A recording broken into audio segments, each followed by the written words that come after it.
everyone, and welcome back to the Slow English channel, where we speak English slowly, clearly, and naturally, so you can feel calm, confident, and ready to speak with us. I'm Daisy from London. And I'm Peter from Sydney. Today, we're diving into a fascinating topic, one that confuses and frustrates many English learners around the world: how to understand any native English accent. You've probably had this experience before. You study English for years, you know the vocabulary, you can read everything perfectly, but then you turn on a movie or talk to a native speaker and it's like you suddenly don't understand a thing. You think, are they speaking English or some secret code? Well, today we're going to help you decode that accent wall once and for all. Yes, we'll explore why accents sound so different, how you can train your ear to catch subtle clues, and how to build real confidence in understanding any native speaker from London to Los Angeles, from Sydney to Toronto. Let's start with a question. Have you ever felt completely lost, even though you knew every single word the person said? That's what we call the accent wall. It's invisible, but powerful. It's that barrier between knowing English and understanding real English. You think, are they speaking English or some secret code? Well, today we're going to help you decode that accent wall once and for all. Yes, we'll explore why accents sound so different, how you can train your ear to catch subtle clues, and how to build real confidence in understanding any native speaker from London to Los Angeles, from Sydney to Toronto. Let's travel the English-speaking world together for a moment. Imagine 4 people saying the same word, water. In British English, especially in London, it might sound like "wuh." The T becomes a soft glottal stop. In American English, it's water.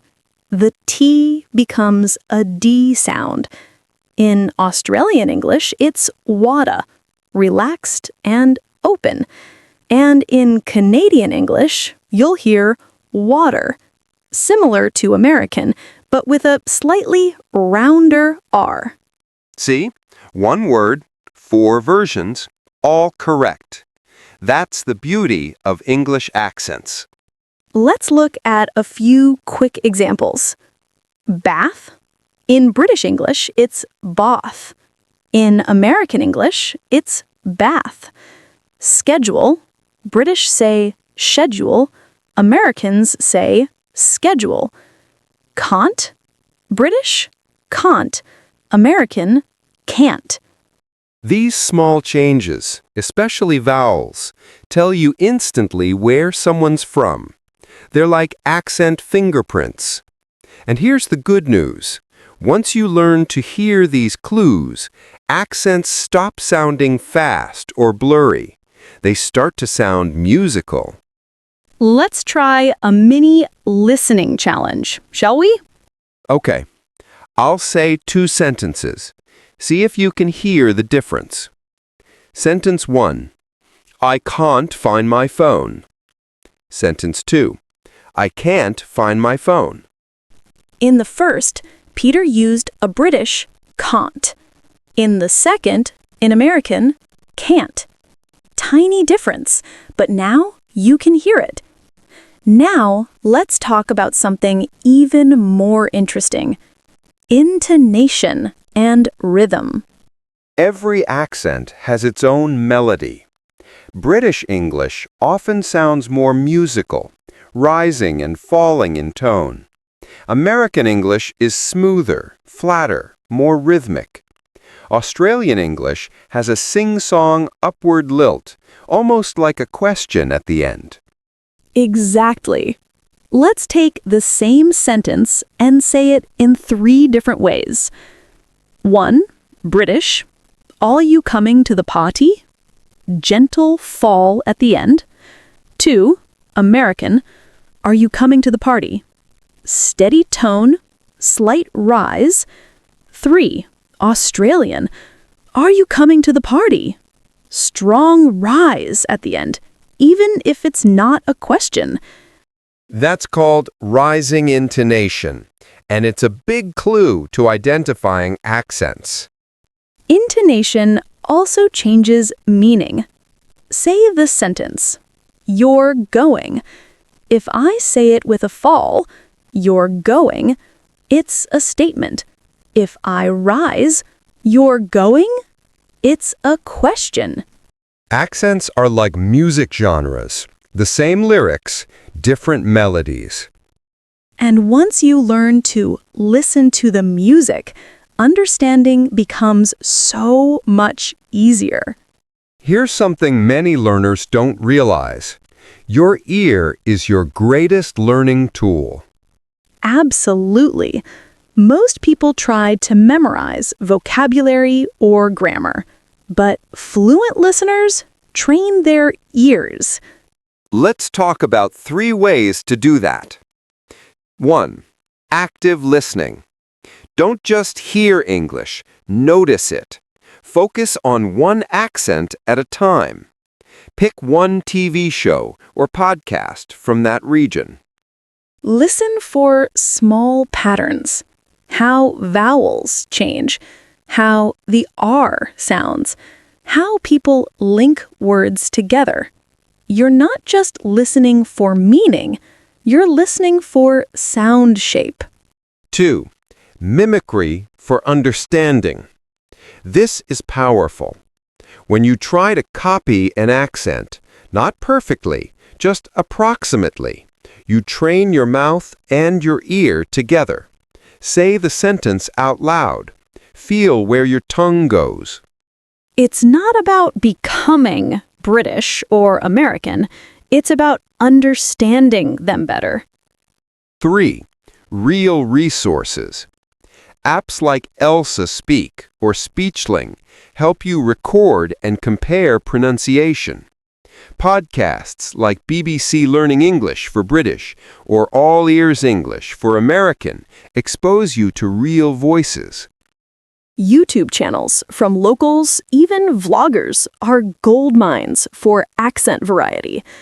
You can even create an accent map journal.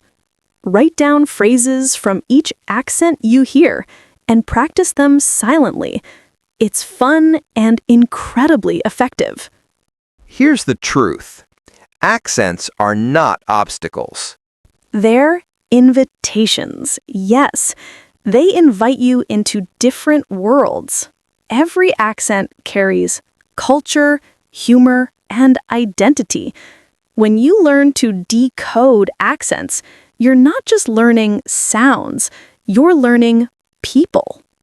At first, accents can seem intimidating, but once you start noticing the patterns, like vowel shapes or rhythm, that fear disappears. You go from frustration to fascination. And that's when English truly becomes alive. You start watching movies without subtitles, understanding colleagues from other countries, and even enjoying the variety instead of fearing it. You realize fluency isn't about one English. It's about all Englishes. Exactly. So here's our message to you. Don't hide from accents. Hunt them. Listen, explore, and let them shape your ear. Because the moment you stop fearing accents, you start understanding real people. So, friends, your mission this week is simple. Choose one accent, British, American, or Australian, and spend 10 minutes a day listening deeply.